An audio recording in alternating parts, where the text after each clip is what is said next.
이 시간 우리에게 주시는 하나님의 말씀은 누가복음 8장 43절에서 48절까지의 말씀입니다. 신약성경 105면에 있습니다.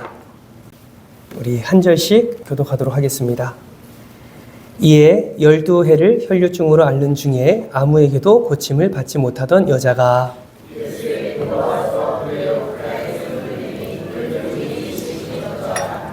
예수께서 이르시되 내게 손을 댄 자가 누구냐 하시니 다 아니라 할 때에 베드로가 이르되 주여 무리가 밀려들어 미나이다.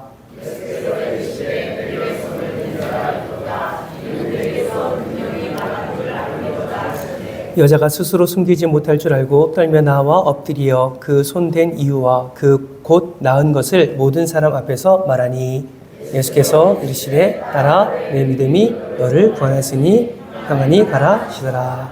아멘. 할렐루야. 네, 은혜 자리에 잘 나오셨습니다. 우리 앞에 이렇게 인사하겠습니다. 예배의 성공이 인생의 성공입니다. 우리 한 번 더 인사할 때 예배의 승리가 인생의 승리입니다. 사랑하는 성도 여러분, 신앙생활에 있어서 가장 중요한 것이 여러분은 무엇이라고 생각하십니까? 저는 예배라고 생각합니다. 예배의 가치의 중요성은 아무리 강조되어도 지나침이 없습니다. 혹자는 이렇게 말합니다. 신앙생활은 곧 예배 생활이다. 그만큼 우리 신앙생활에 있어서 예배가 차지하는 그 가치는 굉장히 크다라는 것이죠. 그 사람이 얼마나 신앙생활을 잘 하고 있느냐 이것을 생각하려면 그 사람의 예배의 생활을 바라보면 알 수가 있습니다. 예배를 잘 드리면 그 사람의 신앙은 건강하다라고 말할 수 있고 그의 신앙은 살아있다라고 말할 수 있지요. 그러나 예배가 예배되지 못하고 예배가 하나님 앞에 그저 형식으로만 치우쳐 있다면 그는 바로 신앙생활을 잘하고 있다라고 말할 수가 없을 것입니다. 여러분, 결론적으로 우리의 신앙생활은 곧 예배이다라는 것을 반드시 기억하시기를 주님의 이름으로 축복합니다. 이건 개인의 신앙생활만 말하는 것이 아닙니다.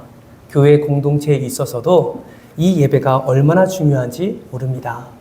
여러분 혹시 사랑의 교회를 담임하셨던 고 옥하는 목사님을 잘 알고 계십니까? 그 옥하는 목사님이 이런 말씀을 하신 적이 있습니다. 예배가 살아야 교회가 산다. 예배가 교회의 심장이다. 저는 지금 구역 개강 예배를 드리고 있기에 고 옥하는 목사님의 말씀을 이렇게 적용해 보고 싶습니다. 한번 따라해 볼까요? 구역 예배가 교회의 심장입니다. 구역 예배가 살아야 교회가 삽니다. 아멘이십니까? 이거는 진짜입니다. 여러분, 예배가 살아야 교회도 살듯이 대그룹 예배뿐만 아니라 소그룹 예배가 살아야 교회가 살아날 수 있습니다. 우리는 교회 하면 자꾸 큰 건물만 생각합니다. 여러분, 건물이기 이전에 내가 교회라는 사실을 기억하시길 바랍니다. 예배가 살 때 교회인 내가 살고 내가 살 때 교회 공동체인 우리가 살아날 수 있는 것이죠. 그렇기 때문에 여러분, 소그룹 모임, 소그룹 예배, 그 귀한 예배의 자리가 우리에게 생명을 공급하는 은혜의 자리임을 여러분 기억하시기를 주님의 이름으로 축복합니다. 오늘 본문 말씀은 우리에게 너무 귀한 예배자 한 사람을 소개하고 있습니다. 누구입니까? 우리가 항상 혈류증 여인이라 부르는 이 여인을 우리에게 소개하고 있습니다. 저는 오늘 이 시간 이 여인을 혈류증 질병에 걸린 한 여인이 아니라 이 여인을 한 사람의 예배자로 보고 싶습니다. 왜냐하면 예배는 주님 앞에 나아가는 행위이기 때문입니다. 여러분, 그렇다면 이 여인은 어떤 예배자였을까요? 이 여인이 예수 그리스도의 은혜를 누린 예배자라면 이 여인은 예배에 어떤 태도로 주님 앞에 나아갔을까요? 오늘 이 시간 그녀의 태도를 함께 살펴보면서 진정한 예배자가 무엇인지를 우리가 함께 살펴보려고 합니다. 바라고 소망하기는 특별히 구역 개강 예배를 맞이하여서 우리가 함께 살펴보는 이 예배자의 모습이 저와 여러분의 예배자의 모습이 되기를 주님의 이름으로 축복합니다. 먼저 이 예배자는 어떤 태도로 주님께 나아갔습니까? 첫 번째는 바로 기대입니다. 기대하는 마음으로 나아갔다라는 것이죠. 여러분, 예배의 자리는 항상 기대감이 있어야 합니다. 하나님에 대한 기대감을 가지고 나아가는 자리가 예배의 자리입니다. 예배를 향한 그 기대감이 있느냐 없느냐에 따라서 그 시간에 받는 은혜가 달라집니다. 하나님을 향한 그 기대가 100이라면 그 예배를 통해서 받는 은혜가 100이 될 수 있습니다. 물론 때로는 설교자의 탁월함과 때로는 찬양단의 탁월함과 여러 가지 환경적 요소도 우리가 은혜 받는 데 있어서 그것을 통해서도 은혜를 받을 수 있습니다. 그러나 그것은 부차적인 것이죠. 하나님을 향한 기대감이 얼마나 큰지에 따라서 그 하나님이 부어주시는 은혜를 많이 받고 누릴 수 있습니다. 오늘 본문에 나오는 이 예배자 역시 하나님 앞에 가품고 있었던 기대감이 큰 것을 우리는 알 수가 있습니다. 어떻게 하나님께 큰 기대감을 가지고 있었습니까? 이 여인의 처한 삶을 보면 우리는 더 분명히 그것을 이해할 수 있습니다. 여러분, 혈류증 여인이 어떠한 상황 가운데 있습니까? 오늘 보면 43절 말씀을 한번 보실까요? 같이 한번 읽겠습니다. 시작. 이에 12해를 혈류증으로 앓는 중에 아무에게도 고침받지 못하던 여자가. 아멘. 성경은 지금 이 예배자, 이 여인에 대해서 무엇을 말하고 있습니까? 12해 동안 혈류증을 앓았으며 아무에게도 고침받지 못한 여인이라고 말하고 있습니다. 이 말은 12년 동안 병을 고치지 못한 수치, 그 좌절, 그 절망감이 이 여인에게 가득했다라는 것을 알려주고 있는 것이죠. 어쩌면 우리는 이 말씀 속에서 이것을 기록하진 않았지만 이 여인은 어쩌면 극단적인 생각도 했을지도 모르겠습니다. 12년 동안 낫지 않았던 이 여인이 수없이 절망하고 자책했던 이 여인이 오늘 본문 말씀을 보니까 다시 힘을 내는 것을 우리는 확인할 수 있습니다. 힘을 내어 주님 앞에 나아갑니다. 그리고 나아가서 어떻게 합니까? 44절 상반절 말씀을 보니까 이렇게 말하고 있습니다. 예수의 뒤로 와서 그의 옷가에 손을 대니. 여러분, 질문이 있습니다. 왜 이 여인은 하나님 앞에 나왔습니까? 그토록 수없이 절망하고 좌절했던 이 삶 속에 왜 여인은 다시 힘을 내어서 하나님 예수 그리스도 앞에 나와서 그의 옷가에 손을 대기를 힘쓰고 있습니까? 분명한 것은 이 여인에게 낫기를 바라는 기대감이 분명히 있었다라는 것입니다. 예수님 앞에 나오면 이 병에서 나을 수 있는 기대가 있다라는 것을 이가 행함으로 보여주고 있는 것입니다. 자신의 병이 나을 것뿐만 아니라 구원자 되신 예수 그리스도를 통해서 이 놀라운 역사가 일어날 것임을 이는 기대했고, 그 기대감으로 나아갈 때에 이 여인은 예수 그리스도의 은혜와 능력으로 말미암아 깨끗하게 회복이 된 것을 우리는 확인할 수 있습니다. 여러분, 하나님이 하나님 되심을 인정하는 것, 그분의 능력을 인정하고 기대하는 것, 그리고 주님 앞에 나와 그 분 앞에 엎드리는 것, 우리는 이러한 자를 뭐라고 부릅니까? 예배자라고 부르는 것이죠. 그러므로 이 여인은 정말 귀한 예배자였음을 우리는 부인할 수가 없습니다. 여러분, 저는 이 예배에 참석한 우리 모두도 이 혈류증 여인의 이 기대하는 마음이 가득하기를 주님의 이름으로 축복합니다. 오늘 모이는 모임뿐만 아니라 여러분 구역 모임에 있어서도 기대감을 가지고 나아가시기를 다시 한번 주님의 이름으로 축복합니다. 기대감 없으면요, 아무런 의미를 발견하지 못합니다. 오늘 예배도 마찬가지예요. 하나님 앞에 기대감 없이 나올 때 아무 은혜를 받지 못하고 그것이 누적되다 보면 하나님의 존재 자체도 인정할 수 없고 더 이 자리에 나오고 싶은 마음도 없게 되는 것입니다. 그러나 하나님은 분명하게 말씀합니다. 주를 사모하는 자에게 만족함을 허락해 주신다고 말씀하시고, 주를 기대하는 자에게 그 기대 이상의 하나님의 놀라운 은혜를 부어주신다 약속하셨습니다. 그러므로 여러분, 날마다 기대함으로 예배 가운데 나아가는 여러분 되시기를 주님의 이름으로 축복합니다. 그러면 이런 기대를 가지고 예배의 자리에 나아갈 때 우리는 어떤 은혜를 누리게 될까요? 먼저 주님께서는 우리를 알아보십니다. 여러분 오늘 본문 45절 말씀을 같이 한번 읽어볼까요? 함께 읽겠습니다. 시작. 예수께서 이르시되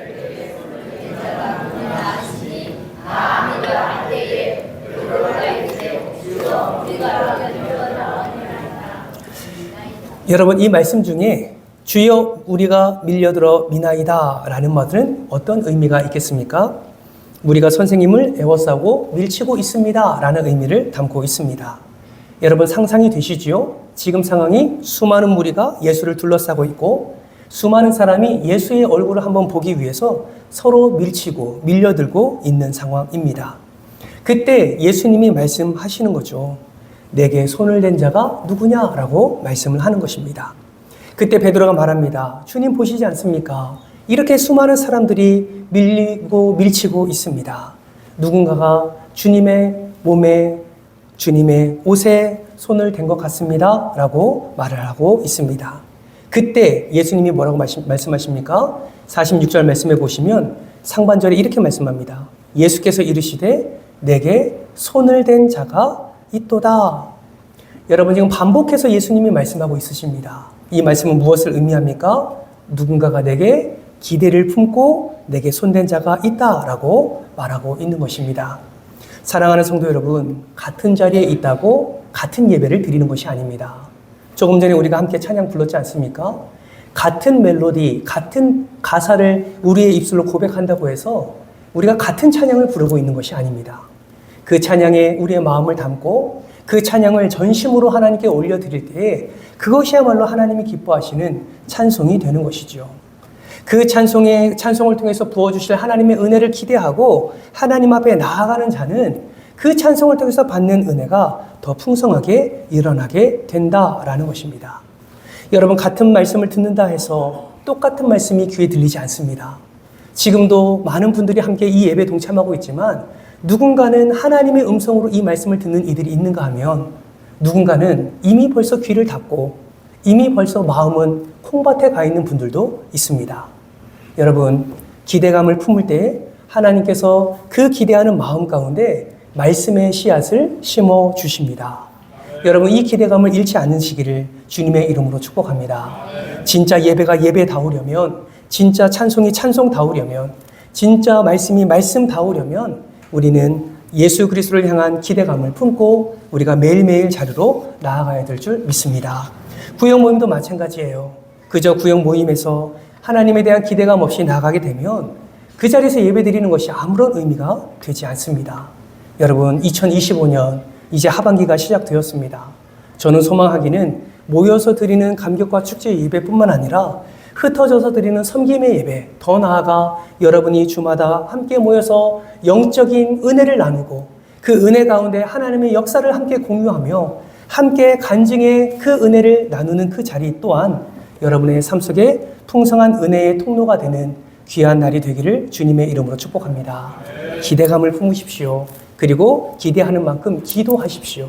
그리고 기도하는 만큼 하나님 앞에 간절히 엎드려 그 모임을 향하여 전심으로 우리가 의지를 다하여 애를 쓸 때에 우리는 구역 모임을 통해서도 하나님이 강권적으로 어루만지시는 놀라운 역사를 누리게 될 줄 믿습니다.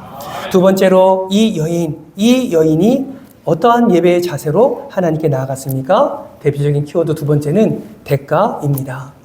여러분 주님 앞에 나올 때 대가를 지불할 각오로 우리는 주님 앞에 나와야 됩니다. 여러분 귀한 것을 얻으려면 그만큼의 대가 지불이 되어야 되지요. 여러분 학생들이 아주 좋은 대학에 가려면 어떤 대가를 지불해야 됩니까? 자신의 시간에 대한 대가를 지불해야 됩니다. 그 공부를 열심히 해야 되고 그 공부를 통해서 자기가 얻은 그 노력과 그 시간과 그 에너지의 대가가 반드시 들어가야 된다라는 것이죠. 여러분 질문합니다. 세상에 공짜가 있습니까? 세상에 공짜가 없습니다. 세상에 공짜는 하나도 없어요. 무엇인가 대가 지불을 해야 그것을 얻는 것이 세상의 이치입니다. 여러분 저는 예배도 마찬가지입니다. 여러분 어떠한 대가 지불 없이 이 자리에 나와서 어떠한 귀한 것을 얻으려고만 생각하신다면 여러분 그것은 하나님 앞에서의 진정한 예배가 아닙니다. 진짜 참된 예배를 통해서 하나님을 만나려면 나의 육신의 그 어떤 것도 내려놓을 수 있는 대가 지불이 반드시 동반되어야 합니다. 그렇다면 여러분 우리는 어떤 대가를 지불해야 할까요? 어떤 사람은 편안함을 포기하는 대가 지불일 수도 있습니다. 어떤 사람은 세상과의 사람들과의 만남을 포기하는 인간관계에서의 손해일 때도 있습니다. 어떤 분들은 예배 드리는 그 상황 가운데서 내려놔야 할 사업의 운영, 그 금전적인 손해 또한 대가로 지불하고 주님 앞에 나오는 이들이 있습니다. 어떤 이들은 교회에 나오는 것이 너무나 힘겨워서 어떤 이들의 핍박과 박해 속에서 그거를 견뎌내면서 교회에 나오시는 분들도 있습니다. 그분의 대가는 핍박이고 박해일 것입니다. 여러분, 그 대가가 무엇이든 간에 우리는 치러야 할 대가가 있다면 그 대가를 우리는 감사함으로 치르고 예배의 자리에 나올 때에 비로소 하나님께서 그 대가를 지불한 우리의 모든 예배의 자세와 태도를 바라보시며 더 큰 은혜와 복을 허락해 주실 줄 믿습니다. 오늘 본문의 이 여인은 어떤 대가를 치렀습니까? 앞서 이 여인의 상황을 우리는 살펴보았죠. 12년 동안 혈류증을 앓았습니다. 여러분, 혈류증을 앓았다는 것은 그냥 병에 걸렸네 이걸로 끝나는 것이 아닙니다. 혈류증에 걸렸다는 것은 부정함을 나타내는 것이고 그 부정함은 사회적, 문화적, 관계적 모든 것이 단절됨을 의미합니다. 왜냐하면 혈류증 걸린 여인, 그 피가 흐르는 그 부정함을 갖고 있는 여인은 무엇을 만져도 부정해지기 때문에 그렇습니다. 그렇다면 이 여인의 대가는 무엇입니까?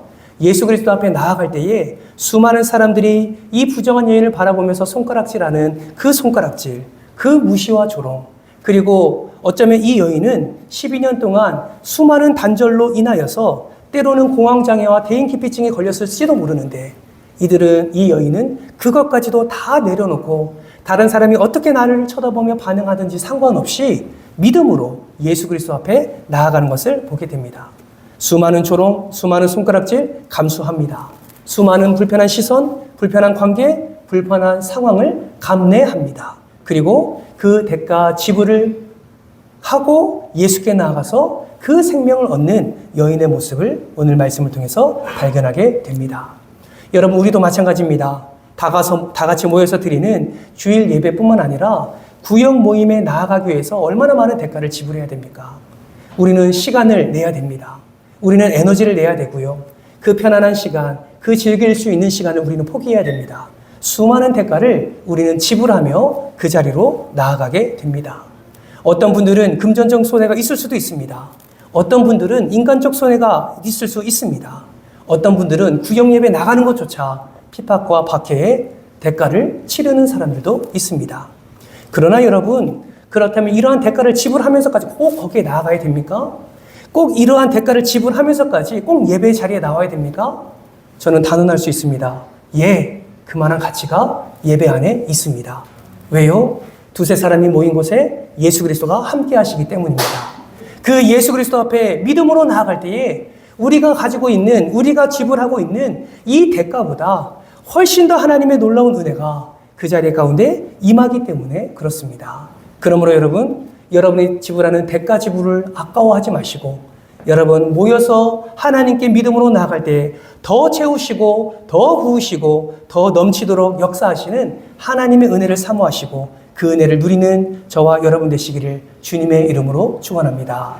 그렇게 마음을 다해서 대가 지불을 아까워하지 않고 그렇게 마음을 다해서 주님 앞에 나아갈 때 모임의 자리가 은혜의 자리가 되고 그 은혜를 함께 나눌 때 세상에서 감당할 수 없는 우리의 문제들이 그 구역 모임 안에서 함께 기도해주고 함께 사랑해주고 함께 격려해주고 함께 위로해주고 그런 모든 관계 속에서 더 큰 은혜를 누리게 된다라는 사실을 반드시 기억하시기 바랍니다.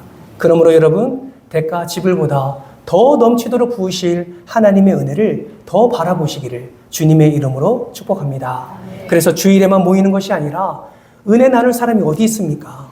우리 성도들이 함께 모여서 함께 은혜를 나눌 때 그것이야말로 기쁨이어야 되지 않겠습니까? 어떤 분들은 이렇게 말씀하시는 분들이 있습니다. 은혜 나눌 사람이 없습니다. 참 안타까운 거죠. 여러분, 함께 예배 드리며 함께 공동체 안에서 믿음의 공동체로 살아가는데 은혜 나눌 사람이 없습니다 라고 고백하는 그것은 정말 너무나 안타까운 일 아니겠습니까? 여러분, 우리가 은혜를 받은 자로서 서로 받은 은혜를 함께 나누면 좋겠습니다. 그저 구역 모임에 모여서 세상적인 이야기가 아니라 그저 그냥 밥 먹듯이 뚝딱 예배를 끝내버리고 그냥 헤어지는 것이 아니라 삶 속에서 경험된 그 은혜, 내가 대가 지불을 했을 때 이런 대가 지불보다 더 큰 은혜를 허락해 주신 예수 그리스도의 그 은혜를 함께 나눌 때 얼마나 큰 은혜가 그 가운데 임하겠습니까? 정말 여러분에게 축복합니다. 이번 하반기는 구역 모임이 그저 형식이 아니라 그저 은혜를 나누며 함께 기쁨을 누리며 그 은혜 가운데 역사하신 하나님, 그 모임을 통해서 회복하게 하시는 하나님의 은혜가 충만히 넘쳐나기를 주님의 이름으로 축복합니다. 마지막 세 번째 키워드는 음성입니다. 여러분, 우리가 기쁨으로 하나님께 예배 드릴 때에 하나님은 반드시 우리에게 말씀하십니다. 대우나 이렇게 말씀을 하시는 것이 아니라 말씀으로 우리에게 하나님의 뜻을 나타내 주십니다. 여러분, 이 당시에는 예수 그리스도가 완전한 사람이지 않습니까? 이 여인, 이 예배자는 직접 예수 그리스도를 만났습니다. 이 예수 그리스도를 만났을 때 예수님이 어떻게 반응하셨습니까? 오늘 보면 48절 말씀 같이 한번 읽어볼까요? 함께 읽겠습니다. 시작! 예수께서 이르시되 따라 내 믿음이 너를 구원하였으니 평안히 가라 하시더라. 아멘. 여러분, 예수님이 지금 이 여인과의 만남을 끝으로 이 여인을 돌려보내시면서 무엇을 말씀하고 있습니까? 따라 내 믿음이 너를 구원하였으니 평안히 돌아가라. 여러분, 이 여인이 받은 축복이 무엇입니까? 대부분의 사람들은 예수님을 만남으로 인해서 이 여인이 받은 축복이 혈류증에서 나은 것이 복이다 라고 말을 합니다. 네, 그것도 복이지요. 12해 동안 절망했던 이 병으로부터 자유함을 얻는 것, 여러분, 이건 너무나 큰 복이지요. 그러나 이 복보다 더 중요하고 더 가치 있는 복이 있습니다. 여러분, 그것이 무엇인지 아십니까? 바로 예수님이 그 여인을 향해서 따라라고 불러준 그 이름입니다. 여러분, 따라라고 부르는 것이 뭐 대단한 것일까요? 여러분, 12년 동안 이 여인은 고립된 생활을 하면서 그 누구도 이 여인을 이름을 불러주지 않습니다. 어머니도 아버지도 이 여인에게 가까이 가지 않습니다. 자녀가 있었을까요? 아마 자녀도 가까이 나가지 않았을 겁니다. 어쩌면 이 여인, 이 따라라는 이 표현은 이 여인이 12년 동안 잃어버린 그녀의 이름이었을지도 모릅니다. 그런데 예수님이 이 잃어버린 여인의 이름을 어떻게 합니까? 그 자리에서 불러주는 거예요. 따라라고 이야기를 해주는 것입니다. 그 누구도 불러주지 않은, 그 누구도 가치 있게 여기지 않은 그 이름을 예수님이 불러주고 있는 것입니다. 여러분, 우리도 마찬가지 아닙니까? 이 여인의 이름을 우리는 모릅니다. 그래서 누가복음의 말씀, 또 다른 복음서의 말씀을 볼 때마다 우리는 이 여인을 어떻게 부릅니까? 혈류증 여인이라고 부르죠.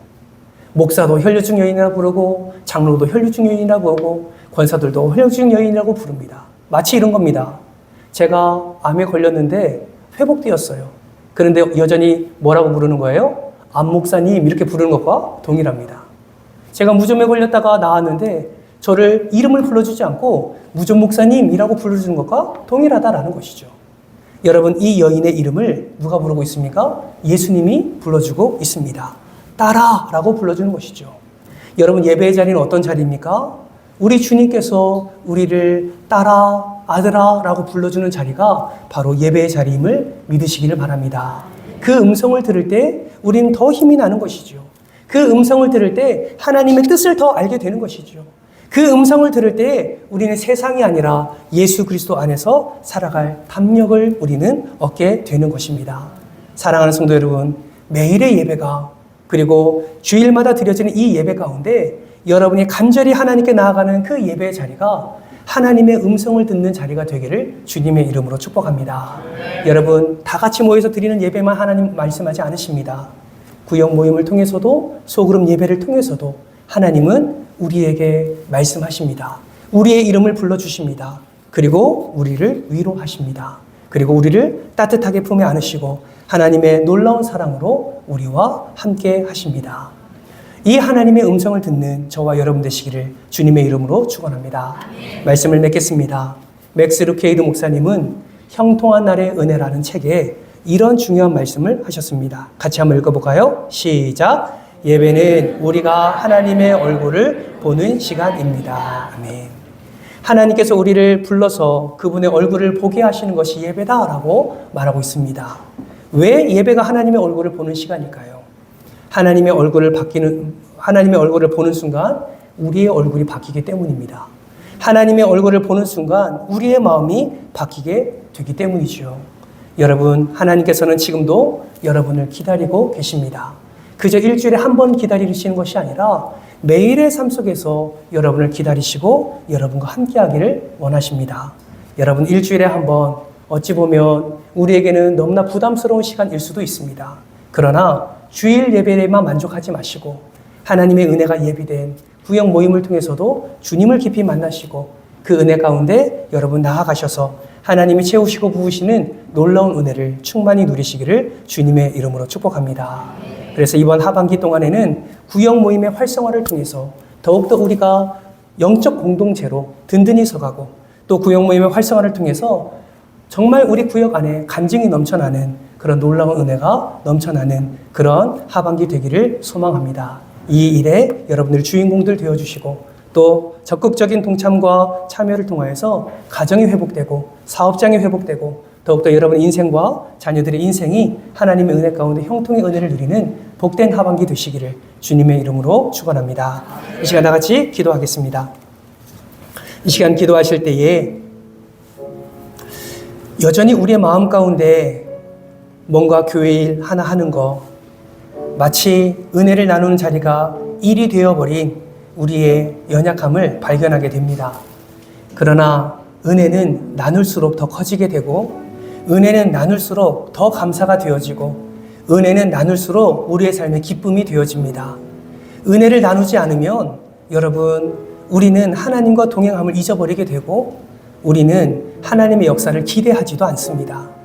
다른 사람이 경험한 그 은혜를 들을 때 우리는 하나님의 그 역사를 동일하게 소망할 수 있고 그 하나님의 놀라운 역사가 우리 가정에 임하는 것을 체험하게 됩니다. 그래서 우리 이렇게 한번 기도하지 않으시겠습니까? 이번 하반기 동안에 우리 사랑하는 구역원들과 다른 것이 아니라 나에게 역사하신 하나님의 은혜를 함께 충만히 나누며 또 그들의 삶을 함께 들으며 함께 영적 공동체로 바르게 서가는 우리 구역이 될 수 있도록 은혜를 더하여 주옵소서. 대가 지불이 필요할 때는 그 대가 지불의 그 손해보다 그것보다 더 넘치게 채워주실 하나님의 은혜를 기대하게 하시고 이 소그룹 예배 두세 사람이 모인 곳에 그들과 함께 하겠다는 하나님의 약속을 의지하면서 온전히 하나님 앞에 건강하게 잘 세워나가는 우리 구역 모임이 될 수 있도록 은혜를 더해달라고 함께 기도했으면 좋겠습니다. 오늘 말씀을 기억하면서 함께 이러한 기도 제목으로 나아가도록 하겠습니다. 주여 한번 외치고 통성으로 기도합니다. 하나님 감사합니다. 우리의 삶 속에 가장 선하게 역사하시는 하나님, 우리가 매일매일의 삶 속에서 하나님을 기대하며 하나님 은혜 가운데 나아가는 그런 예배자들 되기를 소망합니다. 매일은 모이기 어려워도 일주일에 한 번이라도 사랑하는 우리 은총의 성도들, 우리 구역원들과 함께 만나서 함께 일주일 동안 살아왔던 그리고 일주일 동안 경험했던 하나님의 은혜를 나누는 그런 귀한 시간들이 더 활성화되기를 원합니다. 아무런 기대감 없이 아무런 대가 지불을 하기 싫어서 그저 우두커니 그저 평안함과 나태함 가운데 머물러 있지 않게 하시고 바쁜 일이 있다 할지라도 대가 지불을 통해서 더 크게 부어주실 하나님을 기대하게 하시고 이번 구역 모임을 통해서 은혜를 함께 나눔으로 우리의 삶 속에 간증이 넘쳐나며 우리의 삶 속에 하나님의 역사가 넘쳐날 수 있도록 도와주옵소서. 우리가 찬양한 것처럼 성령님 우리를 붙잡아 주시고 우리의 모든 것을 태워달라고 우리가 찬양했는데 하나님 아버지 구역 모임을 통해서 이런 놀라운 역사가 더 풍성하게 일어날 수 있도록 주님께서 은혜를 더하여 주시옵소서. 주님께서 우리의 구역 모임을 통하여 역사해 주시고 우리 모든 구역원들의 삶을 주님께서 붙잡아 주실 줄 믿사오며 사랑이 많으신 예수님의 이름으로 기도드리옵나이다. 아멘.